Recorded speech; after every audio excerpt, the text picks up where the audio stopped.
7 de la mañana con 39 minutos, 7 con 39 minutos, en Punto Noticias de Radio Pichincha. Saludamos con nuestra primera invitada. Se trata, como lo habíamos anticipado, de María Fernanda Restrepo, que ya nos acompaña vía telemática. ¿Cómo está, María Fernanda?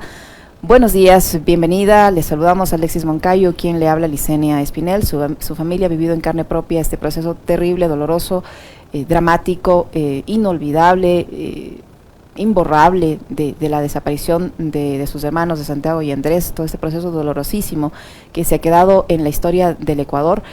¿Cómo mira usted el manejo que ha dado la Policía Nacional al caso de María Belén Bernal, cuyo sepelio está previsto para este día? Usted conoce las circunstancias en las que se ha dado su asesinato a manos de un agente del Estado, lamentablemente su propio esposo, pero que es teniente activo de la Policía Nacional, en el interior de las instalaciones de la Escuela Superior de Policía, un lugar que en teoría debería ser posiblemente el más seguro de la ciudad, pero bueno, en fin, ha ocurrido esto y usted conoce los detalles. ¿Qué opinión le merece este caso, la forma como lo ha manejado la Policía Nacional y esta reacción virulenta que tiene ahora la policía atacando a cualquier persona que haga un pronunciamiento o emita un criterio que le resulte incómodo? Buenos días, amigos de Radio Pichincha.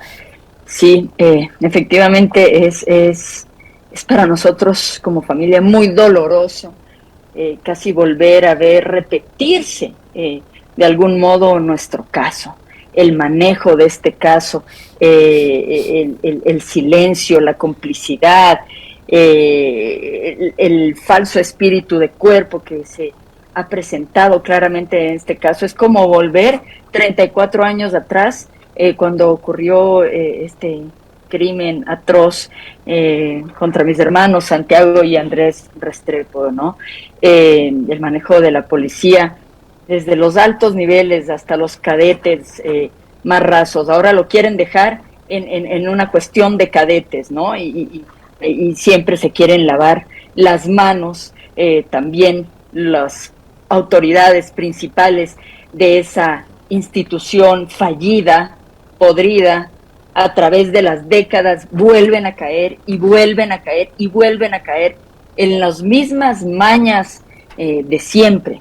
El silencio, el falso espíritu de cuerpo, como digo, la complicidad, la mentira, y la mentira expresa desde el ministro del Interior, que debe velar, digamos, o es el jefe principal de esta organización, hasta secretarios de la presidencia como Diego Ordóñez, con sus declaraciones inmundas, de que ahora que ocurrió el crimen, más bien la madre, las organizaciones de derechos humanos, las organizaciones de defensa de las mujeres son las culpables de esta debacle, ¿no es cierto? Porque siempre la víctima, esa es otra cosa que se repite, ese es otro patrón que se repite, ¿no?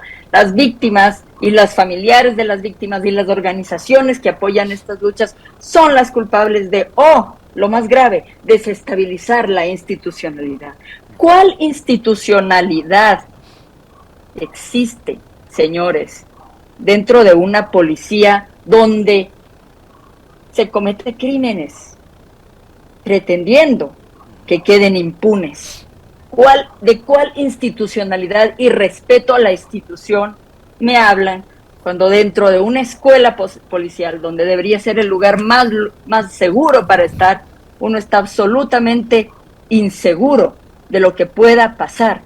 Y existe miedo dentro de esa institución policial también por hablar, por decir, por declarar, y por eso empiezan a aprender las mismas mañas de sus jefes superiores, porque orden superior es orden superior, ¿no?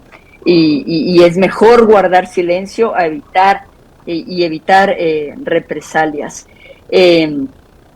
Como digo, se repiten muchas mañas.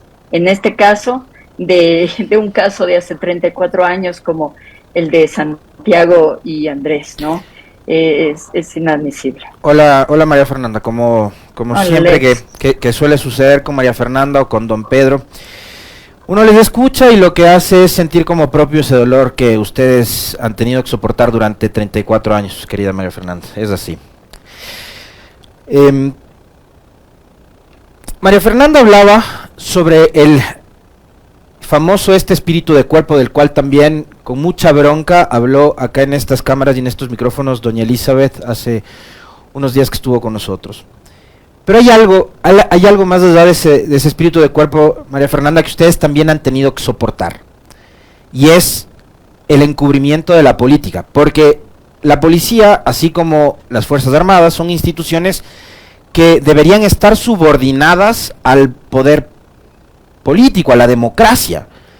Pero resulta que esa democracia, ese remedio de democracia, liderada por algunos actores políticos, que terminan siendo cómplices de esta fuerza pública, se convierte en un elemento más encubridor de aquello.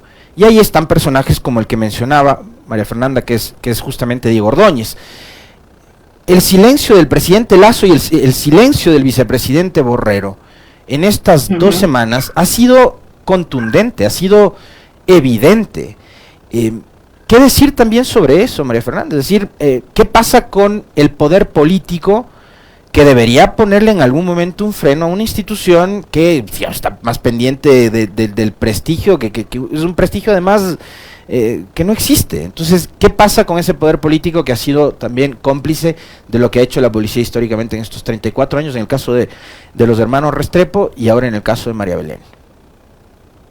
Efectivamente, el poder político siempre, en estos casos, ha jugado el papel del silencio, de encubrir, de darle la espalda a las familiares de las víctimas y más bien cuidar, como sea, su puesto, su supuesta institucionalidad, que no existe cuando no se admite un crimen desde el primer día. Pasaron muchos días para que tanto el presidente como el ministro del Interior den unas declaraciones certeras. ¿Por qué? Porque querían que esto pase desapercibido, ¿sí? O que sea envuelto en esa nube o en esa maraña de mentiras y de montajes luego para mantener a una familia agonizante año tras año preguntando por su familiar. Pero aquí la ciudadanía se paró de una manera tan valiente, desde su madre, que es la persona más valiente de este momento, ¿sí?, a enfrentarlos de frente, y la ciudadanía se volcó, indignada, ¿no? Y yo digo, agradezco que ahora existen redes sociales y esto se les fue de las manos. No pudieron contenerlo más, estuvieron señalados desde el día 1 entre la espada y la pared, y recién ahí tuvieron que hablar. Y empezaron muy mal, por supuesto. Como yo digo, deberían irse varios de aquí. Cuando hablan de depuración de policía, también es depuración política, ¿no? Carrillo, como ministro del Interior, el cual empezó respondiendo por este caso, empezó diciendo mentiras desde la entrada. ¿Por qué? Porque siempre se protegen entre ellos, porque él también es chapa, ¿sí? Y entonces aprenden a protegerse entre ellos como sea, ¿no? Diciendo o declarando que el carro, nadie lo vio salir, nadie lo registró, no habían cámaras y el carro era polarizado. Y la madre inmediatamente salió a decir que el carro de María Belén no era polarizado. Desde ahí ya empiezan las mentiras. Luego, por supuesto, todo el mundo tiene derecho a irse a un viaje programado, una fiesta, pero con esta crisis dentro de su institución policial, cómo se larga a una fiesta y deja a todo el mundo aquí en un caos sin precedentes y un escándalo sin precedentes. Eso es de una falla política, táctica y de una insensibilidad suprema. Luego, recientes declaraciones del presidente Lasso diciendo que en la ONU, Dios mío, qué vergüenza, frente a todo este organismo internacional, que el crimen de María Belén era un execrable crimen, pero se le olvidó decir que el crimen de María Belén era un execrable crimen cometido dentro de una institución policial, por un elemento policial, con complicidad, silencio y espíritu de cuerpo policial. Entonces, el Estado es responsable. Se olvidó esto, ¿sí? Carrillo también luego en otras declaraciones dice, es que cómo no llamaron al 911, o sea, los policías tienen que llamar al 911. María Fernanda, tú eres mujer, no solo has tenido que soportar, digamos, 34 años de no tener a tus hermanos, de que se haya roto, de que hayan quebrado a tu familia. Eres mujer y has visto todo lo que ha pasado en el país con respecto de la violencia machista y de la violencia contra la mujer. Y Carrillo dijo que esto se reducía a un crimen pasional. ¿Cómo recibiste tú esa declaración de Carrillo? Es que siguen siendo declaraciones misóginas, siguen siendo declaraciones muy básicas, es como retroceder 50 años atrás. Crimen pasional son las etiquetas más básicas que en una mente de policía caben, ¿no? En el caso de mis hermanos era un ajuste de cuentas, en eso lo dejaban, ajuste de cuentas entre bandas, querían pasar el crimen de mis hermanos por ser colombiano mi papá, en que eso era una cuestión de la mafia, cuando por todo lado buscaron y no encontraron absolutamente nada en una familia digna y limpia históricamente, ¿sí? Y en este caso, sí, es solo un asunto de un policía, no es que la policía tuvo que ver, no es que la institución decidió esto, es un crimen pasional, no, es un feminicidio, así se cataloga, sí, pero nuevamente, no nos olvidemos y no vamos a cansarnos de señalar, dentro de una institución policial, con complicidad de la institución policial, con el silencio de la institución policial y con el apoyo de la institución policial, seguramente, y eso lo determinarán las investigaciones independientes internacionales que han anunciado que viene un equipo de Colombia también a sumarse a la investigación, porque quien más estuvo ahí envuelto y ayudando al teniente a llevar ese cuerpo monte arriba, ¿sí? En esas situaciones tan escabrosas, digamos. Eso no lo hacen solos. Ellos siempre quieren decir, son unos pocos elementos, pero solos no actúan. María Fernanda, usted y su familia, su padre, su madre, vivieron en carne propia todo este doloroso proceso y pudieron seguir de cerca las investigaciones, las diligencias que realizaba en su momento la propia policía en el caso de sus hermanos. Ahora esta historia se repite y es la propia policía en sus diferentes instancias las que realiza las pericias, las investigaciones y da a conocer los resultados. Pero hay voces de personas cercanas al caso, amigas, abogadas penalistas, feministas que conocían a María Belén, que conocen a Elizabeth Otavalo, cercanas al proceso y que han expresado algunas versiones de lo que ha ocurrido y algunas que se han corroborado. Pero claro, la policía ahora tacha todas esas versiones, las descalifica, empieza una campaña de hostigamiento contra medios, de hostigamiento contra voceros. ¿Se puede confiar en las pericias, en las diligencias, en los procesos de investigación que realiza una institución cuyos miembros están participando en el ocultamiento de un crimen, o participaron en ese momento en el ocultamiento de un crimen, de una institución donde de repente ocurre este crimen en la Escuela Superior de Policía y todos se vuelven ciegos, sordos y mudos? Se caen los videos de la Escuela Superior, no hay videos, resulta que no había videos en el lugar donde dormían los oficiales, resulta que todos escucharon, uno denuncia, le mandan a callar y nadie habla, resulta que le visitan a la única detenida, un alto rango de la Policía Nacional, no se sabe para qué. ¿Se puede confiar en esas diligencias de la imparcialidad, en la transparencia y en la veracidad de esos procesos?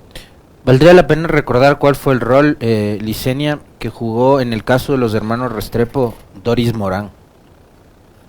Por ejemplo.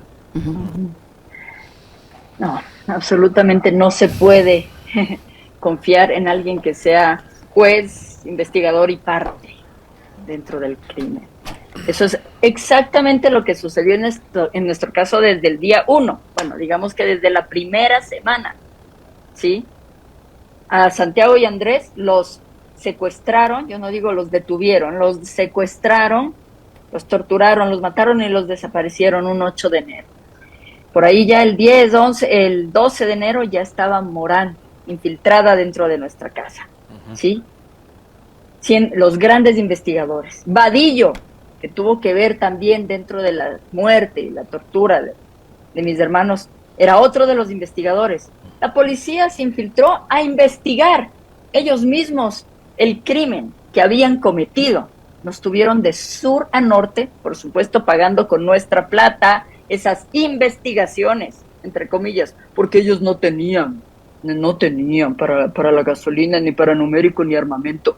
Sí, a la familia la tuvieron por todo el país, de cuenta nuestra, investigando lo que ya sabían, ¿sí? Se peinó esa quebrada los 2 primeros días por bomberos, Cruz Roja, Defensa Civil, Scouts, no había absolutamente nada. 2 meses más tarde depositan el trooper triturado y ellos lo encuentran, la policía encuentra el trooper, la policía 6 meses después encuentra un zapato de mi hermano en perfecto estado, casi oliendo a pie, 6 meses después a la intemperie, diciendo aquí está la evidencia del accidente. Entonces empiezan a aparecer los montajes. Entonces hay que ser muy cautelosos y está bien la decisión que fue tomada, pero porque tienen a la ciudadanía encima. Si no, hubieran hecho lo que les dé la gana. Está bien que eligieron médicos forenses y antropólogos forenses particulares y no policiales dentro de este caso. Las decisiones las están tomando las distintas, autoridades, no porque ellos han querido que esto sea así, sino porque tienen a todo un país y a los medios de comunicación encima. Qué distinto hubiera sido nuestro caso si desde el primer momento pasaba esto, pero eran otras épocas, otras condiciones, no teníamos cámaras, no teníamos cómo permitir esto. No permiten ni siquiera, es que hay muchas similitudes, en la búsqueda del cuerpo de María Belén, no permitieron que entren los medios de comunicación, se bajaron las cámaras, ¿no es cierto? En nuestro caso también, en la primera búsqueda en Yango no permitieron que nadie de medios de prensa ni la familia esté en la búsqueda. ¿Qué habrá pasado ahí? ¿Sí? Encuentran a María Belén 10 días después y con una cobija intacta, ¿no? Enterrada. Yo no soy quien para decir qué sucedió ahí, pero hay muchas cosas que no huelen bien desde el principio. Y que hayan hecho declarar al principal culpable y lo hayan permitido fugar, ¿qué esperaban de esto? Esperaban que todo quede en nada, pero como digo, el clamor ciudadano y social ha permitido que la historia sea otra. No es que ellos de buena fe quieran aclarar las cosas, porque nunca ha sido ese el caso, es que ya no tienen de otra, ¿sí? Probablemente, como yo digo, dejaron que se fugue este sujeto teniente a otro país y lo van a tener que traer ellos mismos, sus compañeritos, porque la gente no come más cuento y está cansada, verdaderamente cansada de que una institución que debería velar por la seguridad ciudadana, más bien sea todo lo contrario y todos les tengamos pavor. Como decía mi mamá hace 34 años, les decía a los jóvenes de esa época, chicos, si ven a un policía, corran, huyan. O sea, de ese nivel estamos hablando, de inseguridad. No te sientes seguro con elementos policiales. Y peor, que ellos investiguen un crimen que lo encubrieron desde el principio. Desde la condición de mujer, hoy madre, de hija de María Fernanda Restrepo, y por la experiencia que ustedes como familia María Fernanda tuvieron que atravesar y que han tenido que soportar durante todos estos 34 años, ¿qué ¿qué tipo de mensaje o qué tipo de recomendación se le puede dar, tomando en cuenta toda esa experiencia que ustedes como familia han sumado, todo el dolor y demás, a Elizabeth, a las amigas de Elizabeth, a quienes hoy están, como creo que la mayoría de ecuatorianos, interesados en que este caso no quede ahí impune y que se sepa toda la verdad? ¿Qué mensaje y qué tipo de acompañamiento se le puede dar desde la experiencia que tiene María Fernanda Restrepo a Elizabeth Otavalo? Ujú. Bueno, primero expresarles toda nuestra solidaridad como familia, todo nuestro reconocimiento a su valentía, a su fuerza eh, inquebrantable, a su no callar y a perder el miedo. Eso es admirable y le abrazamos profundamente a Elizabeth como familia porque sentimos y sabemos exactamente lo que está viviendo. Eh, y que se siga apoyando en los medios de comunicación, porque esa es una manera de que este caso no quede en nada, ¿sí? Y de que ella, su integridad, la integridad de las amigas, de María Belén, de los allegados, de los familiares, de los conocidos, esté a salvo, ¿no? Denunciar todo el tiempo, ¿sí? Registrar todo tipo de anomalías dentro de las investigaciones, convertirse en propios investigadores dentro del caso. Como yo digo, que no coman cuento de las versiones oficiales o investigaciones oficiales, y ellos también estar a la par dentro de las investigaciones, no dejar en manos de otro, ¿sí? Sino estar ahí y saber que, pues, como decía mi papá, uno sabe cuándo comienzan las luchas, pero no cuándo terminan. No claudicar y seguir con fuerza por ese amor infinito que se siente por los hijos y por su nieto, que perdió a lo único más importante que tenía en este mundo, su madre. Muchísimas gracias por habernos acompañado, María Fernanda. Sé que es doloroso revivir esos recuerdos, pero necesario. Muy amable por estar con nosotros. Gracias, María Fernanda, como siempre, mi abrazo. Muchísimas gracias. Cuídense mucho y gracias por su voz. A usted, muy amable. Ya son las 8 de la mañana con un minuto. Quiero contarles que el gobierno ha oficializado su pedido de apoyo a la CIDH para que se investigue la muerte de María Belén Bernal. La Secretaría de Derechos Humanos ha enviado a la CIDH un pedido en ese sentido. Y también, hace pocos instantes, el ministro del Interior, el señor Patricio Carrillo, se ha pronunciado nuevamente sobre este tema y dice que, junto al mando policial, en videoconferencia con el jefe de zonas y subzonas de la policía, se plantean operativos con resultados.